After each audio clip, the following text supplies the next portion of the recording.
26 जनवरी 2017 की ये बात है। नई दिल्ली के राष्ट्रपति भवन में एक नाम बुलाया जाता है, आवाज लगाई जाती है। नाम था महाराष्ट्र पुलिस की सीनियर पुलिस इंस्पेक्टर अभय कुरनकर। दरअसल उन्होंने अच्छा काम किया था, इसलिए राष्ट्रपति को सम्मानित करना था। राष्ट्रपति होते हैं प्रणब मुखर्जी और उनको मेडल देकर सम्मानित करते हैं। बड़ी वाहवाही होती है। अभी 5 ही दिन बीते थे कि 5 दिन के बाद उनके खिलाफ एक एफआईआर दर्ज की जाती है, मुकदमा दर्ज किया जाता है। इन्होंने एक कत्ल किया है और कत्ल करने के बाद लाश के टुकड़े करते हैं और टुकड़े करने के बाद अपने ही घर के फ्रिज में उस लाश को पैक कर देते हैं। 22 महीने के बाद जब इस घटनाक्रम की गूंज चारों तरफ फैलती है, लोगों को जब सच के बारे में पता चलता है तो लोगों को यकीन नहीं हो रहा था। जिस व्यक्ति के समाज की बहुत बड़ी जिम्मेदारी दी थी, आखिरकार वो व्यक्ति इतना भयानक कत्ल कैसे कर सकता है। आज की कहानी उसी इंस्पेक्टर की है। आखिरकार उसने कत्ल क्यों किया था और किसका कत्ल किया था। नमस्ते, प्रणाम, हर हर महादेव। मैं ओम प्रकाश पाल। आज की जो सच्ची घटना मैं आपको सुनाने जा रहा हूँ, ये सच्ची घटना शुरू होती है महाराष्ट्र प्रदेश का एक जिला है कोल्हापुर। दरअसल यहाँ की रहने वाली एक लड़की जिसका नाम होता है अश्विनी बिद्रे। अश्विनी बिद्रे पढ़ने में ठीक ठाक थी, लेकिन परिवार वालों ने उसकी शादी कर दी साल 2005 में। शादी होती है राजू गोरे नाम के एक लड़के से। जब शादी हो जाती है तो पति से मिलती है। पति से बातचीत होने के दौरान उसने कहा, मैं पढ़ना चाहती हूँ। उसका पति कहता है कि कोई दिक्कत नहीं है, कोई इतराज नहीं है, तुम पढ़ना चाहती हो, आराम से मेहनत करो और मेरी भी जिस चीज की जरूरत होगी मैं तुम्हारे लिए जो भी मदद कर सकता हूँ मैं तुम्हारी मदद करूंगा। पति ने जब उसका साथ दिया तो उस लड़की ने मेहनत करना शुरू कर दिया और उसने एमपीएससी यानी कि महाराष्ट्र पब्लिक सर्विस कमिश्नर की तैयारी करनी शुरू कर दी। और 2 साल के बाद यानी कि शादी के 2 साल बाद इस एग्जाम को क्वालिफाई कर लिया। अब जैसे एग्जाम क्वालिफाई करती है, उसको सब इंस्पेक्टर का एक पोस्ट मिलता है और सब इंस्पेक्टर का पोस्ट मिलने के बाद ट्रेनिंग होने के बाद उसको साल 2007 में ही उसकी पहली पोस्टिंग होती है पूरे जिले के अंदर। और पूरे जिले में पूरी ईमानदारी के साथ यहाँ पर रह रही थी। अपने परिवार का भी ध्यान रखना होता था, यानी कि पति का भी ध्यान रखना होता था। अपनी नौकरी बड़ी अच्छी से ईमानदारी के साथ नौकरी कर रही थी।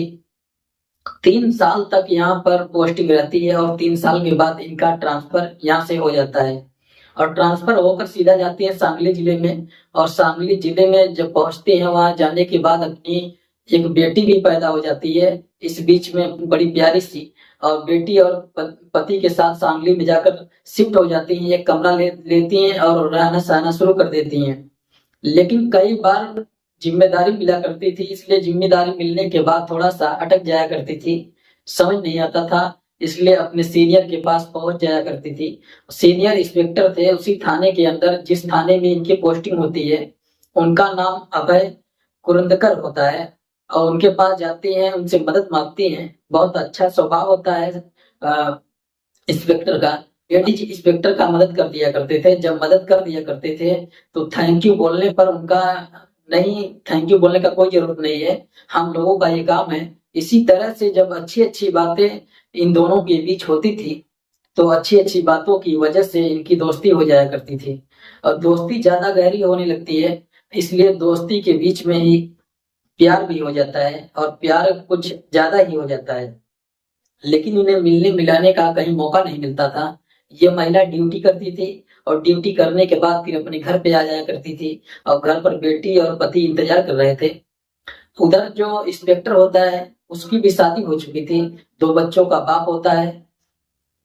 दोनों ही एक दूसरे की जिंदगी की हकीकत को अच्छे तरह से जानते थे, पहचानते थे और वक्त मिलता था तो कहीं जाकर ये मुलाकात भी करते थे। यानी कि इन दोनों के बीच में शारीरिक संबंध भी बनने लगते हैं और ये दोनों एक दूसरे के बड़े करीब आने लगते हैं। साल 2013 आता है। साल 2013 आने के बाद इस महिला ने इंस्पेक्टर का यानी कि अब सांगली से ट्रांसफर हो जाता है रत्नागिरी जिले के अंदर। जब रत्नागिरी जिले के अंदर ट्रांसफर होता है तो कहीं न कहीं एक दूसरे से मिलने के लिए छटपटाते थे, परेशान होते थे। अब यहाँ से यानी कि सांगली से रत्नागिरी के लिए जो दूरी होती है लगभग 172 किलोमीटर दूर होता है। यदि कार से सफर से तय करते हैं तो इस सफर तय करने के लिए लगभग 4 घंटे 40 मिनट का वक्त लगता है और इंस्पेक्टर को इस वक्त में कोई परेशानी नहीं होती थी। वो सीधा सांगली से रत्नागिरी के लिए गाड़ी अपना लेकर जाता था और जाकर मिलता था और बातचीत करता था। और जब वक्त आगे बढ़ने लगता है, वक्त आगे बढ़ते बढ़ते इनका प्यार और ज्यादा गहराने लगता है। सीनियर पुलिस इंस्पेक्टर और वो महिला इंस्पेक्टर दोनों एक दूसरे से जब मौका मिलता था तब मिल लिया करते थे।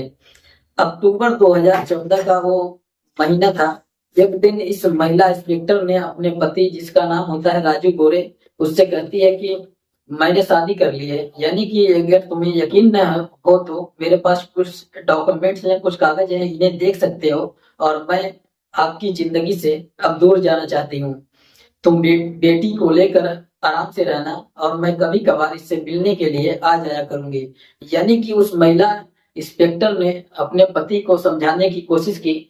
उसका पति चुपचाप रहता है, खामोश रहता है। उसे पता था कि वो जान चुका था जिस तरह से उसकी बीवी उससे लगातार दूर जा रही थी और वो किसी और के यानी चक्कर में थी, यानी इंस्पेक्टर के चक्कर में थी। उसको बिल्कुल पूरी तरह से आभास हो चुका था और जान चुका था कि शायद मैं इसे रोकने की कोशिश करूंगा तो ये रुक नहीं पाएगी। इसलिए उसने उसको जाने दिया। जब वो महिला चली जाती है, अपने बेटी के लिए मिलने के लिए कभी कभी आ जाया करती थी। इसी तरह से लगातार वक्त आगे बढ़ने लगता है।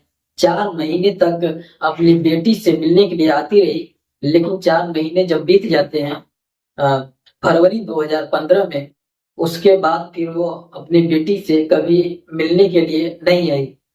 नवी मुंबई में वो एक कमरा लेती है। कमरा लेने के बाद इस बीच में उसकी पोस्टिंग यहाँ से यानी रत्नागिरी से भी अलग हो जाती है और वो मानव अधिकार आयोग में उसकी पोस्टिंग हो जाती है और वहां पर रहने लगती है।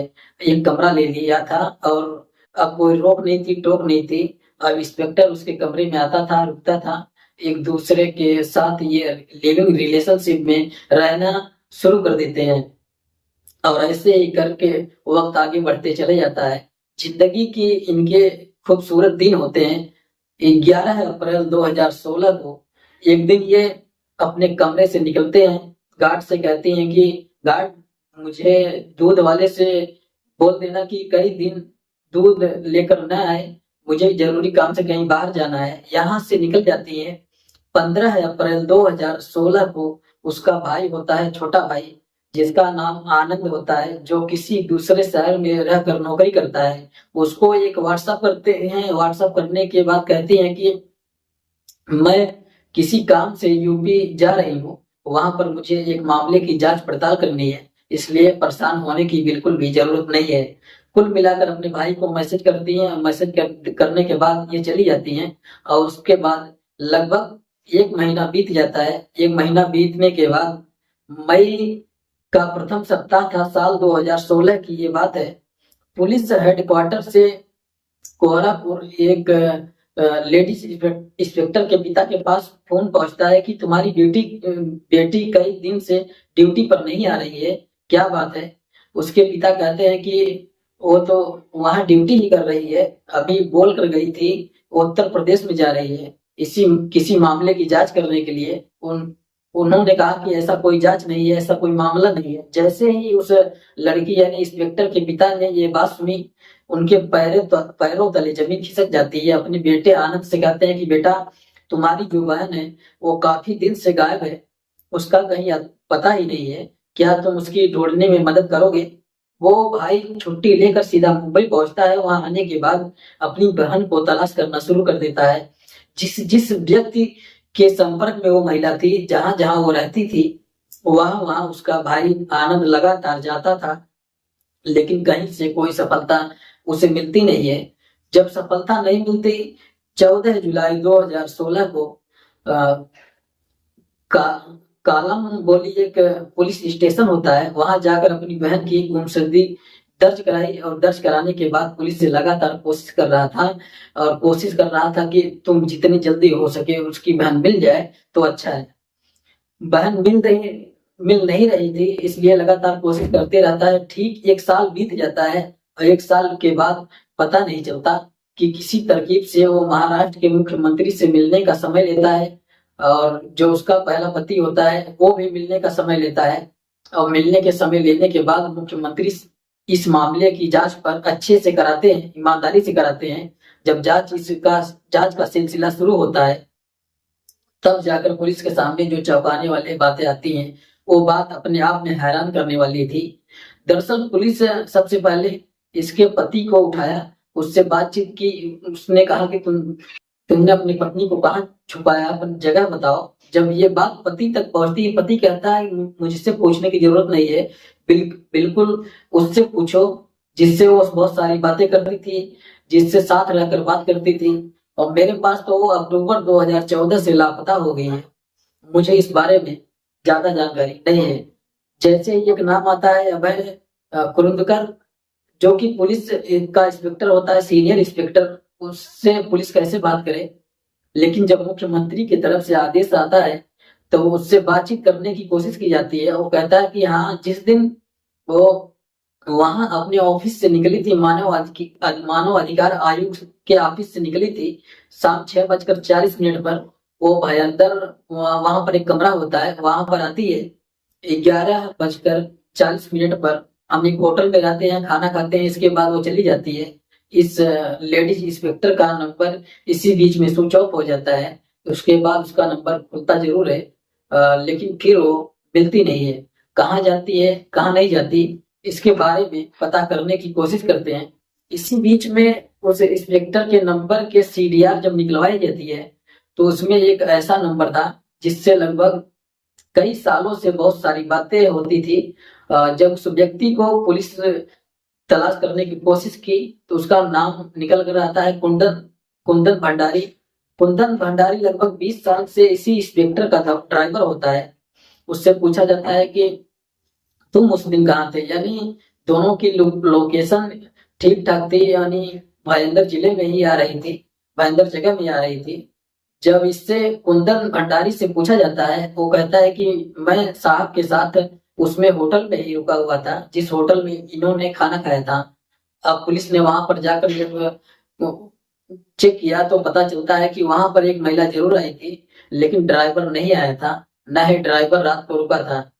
तब पुलिस ने उस ड्राइवर से अपनी तरीके से पूछताछ की और जब सख्ती से पूछताछ की, उस एक नाम लिया जिसका नाम होता है महेश पालेनकर।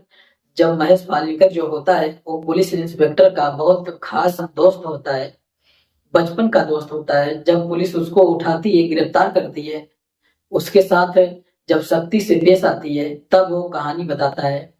दरअसल उस दिन उन्होंने कोई खाना नहीं खाया था। भयंदर उस कमरे में लेकर जाते हैं। भयंदर का कमरा यानी कि एक जगह थी, फ्लैट था, मुकुंद जगह थी भयंदर में, वहां पर लेकर जाते हैं। ले जाने के बाद उस महिला को मारते हैं। मारने के बाद जो कटर मशीन होती है, कटर मशीन से उसको छोटे छोटे टुकड़े करते हैं। टुकड़े करने के बाद कुछ टुकड़ों को फ्रिज के अंदर पैक कर देते हैं, बाकी जो बड़े टुकड़े बचते हैं उन टुकड़ों को बसई खाड़ी लगती है। उस बसई खाड़ी में बहुत ज्यादा पानी होता है। उस खाड़ी में पानी में यानी कि उसको लाश के टुकड़ों को फेंक दिया जाता है। जब पुलिस टुकड़ों को लगातार तलाश करने की कोशिश कर रही थी और टुकड़े आसानी से हाथ में नहीं आते। और पुलिस ने जब इस पूरे घटनाक्रम का खुलासा किया तो आखिरकार इसमें एक दो नहीं बल्कि पुलिस इंस्पेक्टर के साथ उसका ड्राइवर कुंदन भंडारी, उसका बचपन का दोस्त महेश पालेनकर और उसका एक और साथी होता है राजेश पाटिल, ये इनको गिरफ्तार किया जाता है। और गिरफ्तार करने के बाद पुलिस ने जेल भेज देती है।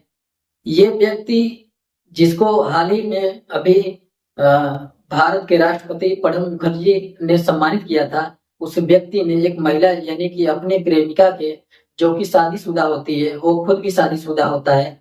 जब इससे पूछा जाता है कि उसका कत्ल क्यों किया तो उसने कहा कि लगातार शादी का दबाव बना रही थी, प्रेशर बना रही थी और मैं इस प्रेशर से तंग आ चुका था और परेशान हो चुका था और मैं अपने बच्चों को, बीवी को छोड़ना नहीं चाहता था। मुझ पर लगातार दबाव बना रही थी, ऐसा मीडिया रिपोर्ट कहती है। इसलिए उसका कत्ल किया, इसलिए उसके लाश को टुकड़े किया, इसलिए उसको लाश के टुकड़ों को जब रिस्टोर नहीं कर पा रहे थे फ्रिज के अंदर, तो उन्हें पैक कर दिया था। लगभग 22 महीने के बाद इस घटनाक्रम का जब खुलासा हुआ था, लोगों को यकीन नहीं हो रहा था। जो राष्ट्रपति से मेडल प्राप्त था वो कातिल हो सकता है, और कत्ल भी उसने इतना भयानक रूप में किया था। दोस्तों, इस पूरे घटनाक्रम को सुनाने का उद्देश्य है किसी को परेशान करना नहीं है, किसी का दिल दुखाना नहीं है, बल्कि आपको जागरूक करना है, आपको सचेत करना है और आपको बताना है कि कई बार जो अपनों से धोखा किया जाता है उसके बाद भी ऐसा जरूर नहीं है कि बाहर आपको वो वफाई नहीं मिलेगी। आपको आपके साथ बाहर भी धोखा मिल सकता है, इसलिए किसी को धोखा देने का जरूरत नहीं है। इसलिए पुलिस ने अपने वो पुलिस इंस्पेक्टर ने अपने पति और बेटी को धोखा दिया। आज उस केस में लड़ने के लिए उसका पति ही उसका पूरा मेहनत कर रहा है, उस केस के लड़ने के लिए कोशिश कर रहा है, ऐसा मीडिया रिपोर्ट कहती है। जय हिंद, जय भारत।